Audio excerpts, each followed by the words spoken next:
An earthquake in European football as Lionel Messi leaves Barcelona.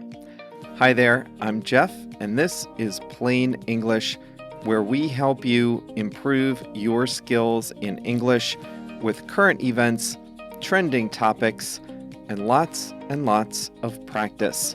JR is the producer.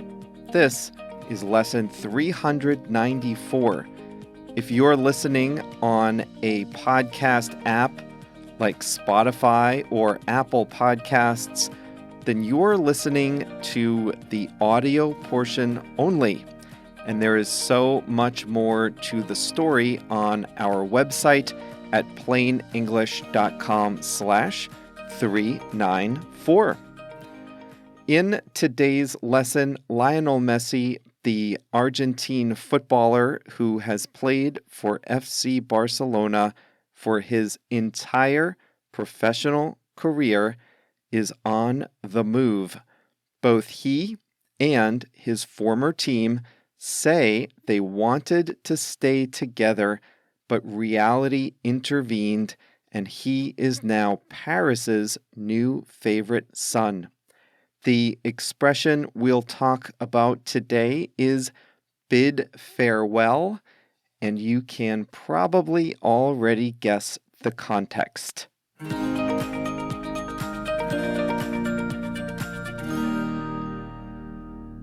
Argentine footballer Lionel Messi has left Barcelona after over 20 years. He bid a tearful farewell to fans on Sunday, August 8th, saying he did everything he could to stay at the only professional club he's ever played for. For their part, FC Barcelona said they too did everything they could to retain their superstar. But the perilous financial situation of the Spanish clubs and the rules imposed by La Liga, Spain's top football league, made their continued partnership impossible. Just hours later, Paris Saint-Germain, the football powerhouse backed by the Qatari government, said it had signed Messi to a 2-year contract with an option for a third year. Messi will be paid 35 million euros per season. He will also be reunited with the Brazilian player Neymar, also one of the world's best footballers. Plus, for at least 1 year, he will play with Kylian Mbappe, the 22-year-old superstar who helped France win its World Cup back in 2018. The signing fortified PSG's already strong chances to win this year's Ligue 1 championship in France and to make a deep run for the UEFA Championship, a title PSG has never won. On the Tuesday after news broke, Messi flew to Paris and disembarked from his private plane wearing a shirt saying, "Ici c'est Paris," or "This is Paris," PSG's slogan. Fans cheered him at the airport and again at the PSG stadium, where he was officially introduced as part of the team on Wednesday. Messi grew up in the province of Santa Fe in central Argentina. An early football star, he moved to Barcelona at age 13 to join the youth clubs associated with FC Barcelona. He made his professional debut in 2004 and has played uninterrupted for FC Barcelona since that time.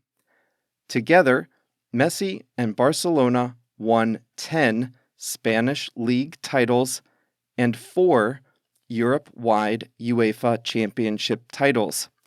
Individually, Messi won 6 Golden Ball awards, the most prestigious individual award in European football.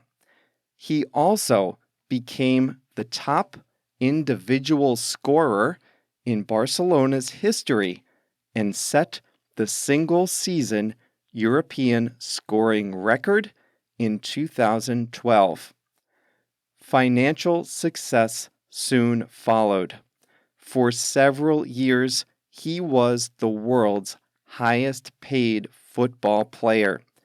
In 2019, Forbes estimated he was the world's highest-paid athlete.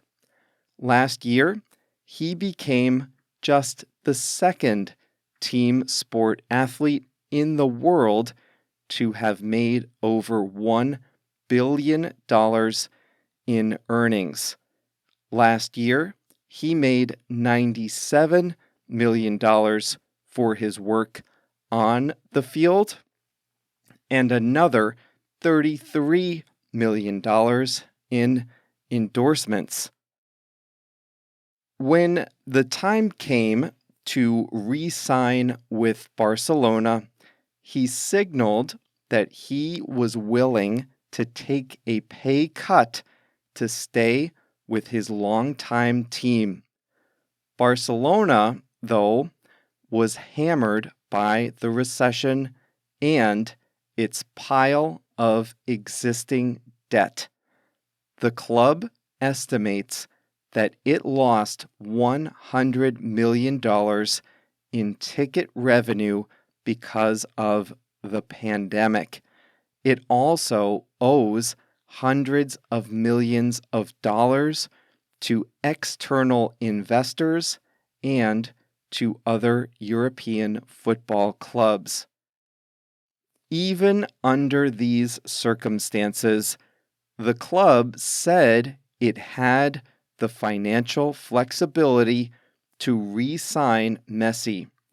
But the Spanish league rules say a club cannot spend more than 70% of its revenue on player salaries. This rule is intended to prevent rich team owners from buying players that other teams can't afford.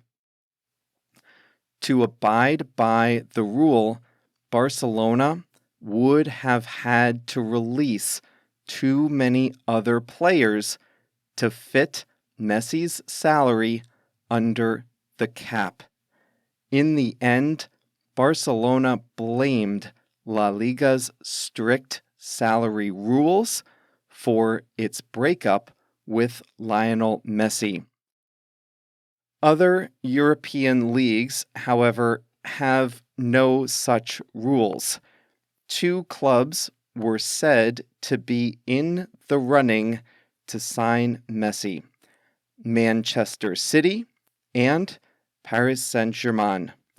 Both are financed by oil-rich governments, and both have been loading up on expensive players. The winning bidder, PSG, is backed by Qatar, the scorching hot Middle Eastern nation that will host the 2022 World Cup.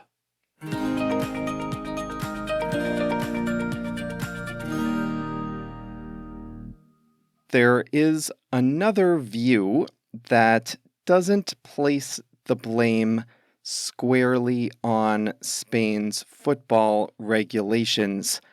According to that view, Barcelona put too much of its energy into the Super League and not enough into coming to an agreement with Messi. They knew a year in advance that his contract would expire on June 30th. Yet, they placed a big bet on the Super League, and it seems they lost in more ways than one. I don't know, though. It's easy for fans to say that they could have planned in advance for this, but it's not easy competing with oil money. I think the games are great, but like the Olympics, the business side is a lot less great than the competition on the field.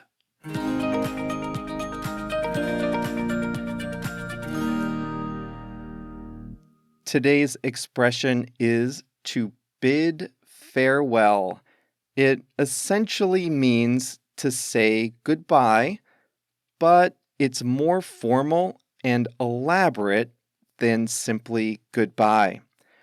To bid farewell is to say goodbye to someone or something either forever or for a long time. If you go out to dinner with friends and you stand up from the table, you don't bid farewell to one another. You just simply say goodbye or good night.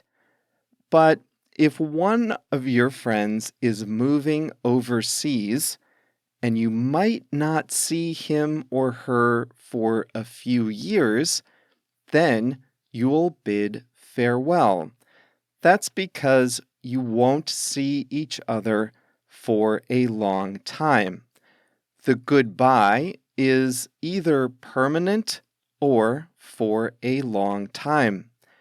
You might even throw a farewell party, which is like a goodbye party for someone who's moving far away. There are two adjectives we commonly use with bid farewell, and they are fond and tearful.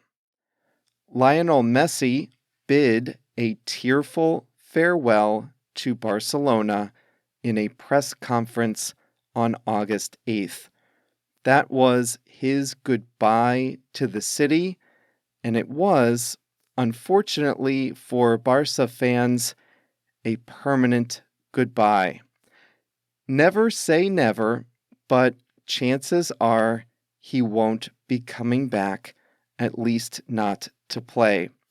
He said a permanent goodbye, and it was a tearful farewell because it was sad.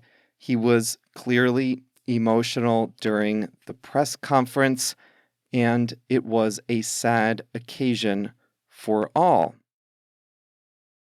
I read another sad story in the Guardian newspaper online today. It was about the people in Hong Kong who are leaving for London, probably for good. They're afraid that they won't be able to live freely under the new Hong Kong security law imposed by mainland China's government. The article described scenes at the Hong Kong airport where younger people bid a tearful farewell to their families, not knowing if they'll ever be able to return to Hong Kong again. The people quoted in the article included a psychology student, an IT professional, and an accountant. It's hard for them to leave their country and their families, but they want to live a life where they don't have to live in fear of being arrested for what they say. So they bid a tearful farewell to friends and family before leaving the country for good. The other way to use bid farewell is bid a fond farewell. You would bid someone a fond farewell when the person is leaving, but you're happy for their situation. If someone retires at work, you will bid that person a fond farewell. You'll say goodbye to them as a coworker, but you're not sad. You're happy that they'll get to enjoy their retirement. You bid a fond farewell. We talked a few months ago about how inconvenient life is for people who used to regularly cross the US-Canada border. Some of those people are professional baseball players for the Toronto Blue Jays, the only Canadian team in the major leagues.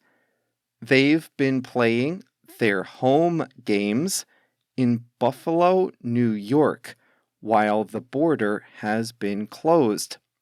But now the border is open again, and the Blue Jays can start playing their home games at home in Toronto. So they'll bid a fond farewell to the stadium they've temporarily been using in Buffalo. They'll say goodbye, but it's not a sad goodbye. They're happy to be able to go home and play in their big stadium in Toronto, Canada. And Canada will no doubt give them a warm welcome.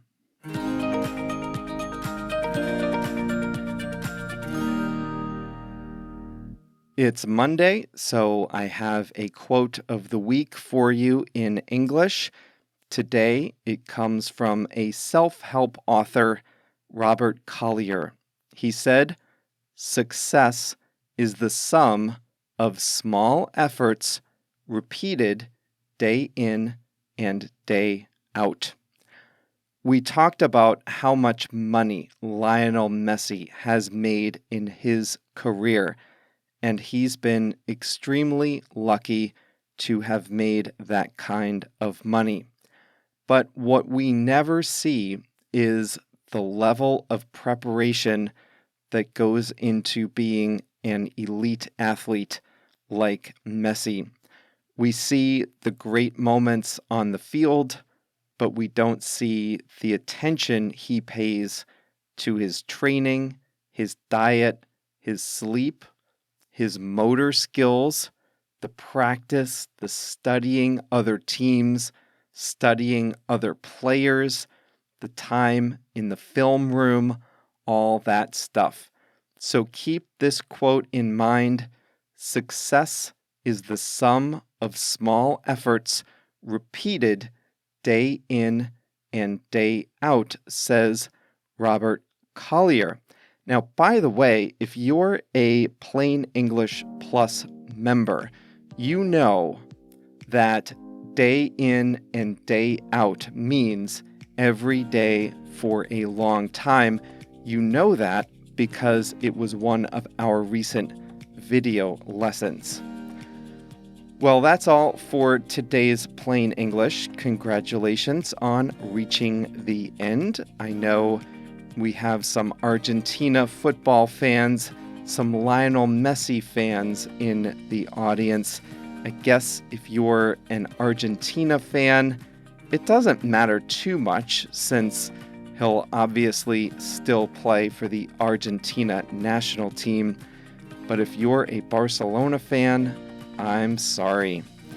On the next Plain English, we all know that some movies and TV shows are based on or inspired by true stories.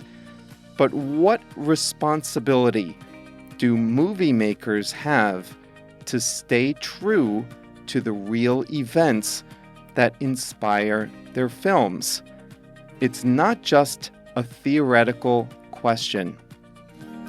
The new movie Stillwater, starring Matt Damon, was inspired by the story of Amanda Knox, an American student who was imprisoned in Italy accused of murder. She was eventually exonerated and released. But the movie tells a much different story than the events of the case, and the real life Amanda Knox isn't happy about it. That's coming up on Thursday. See you then.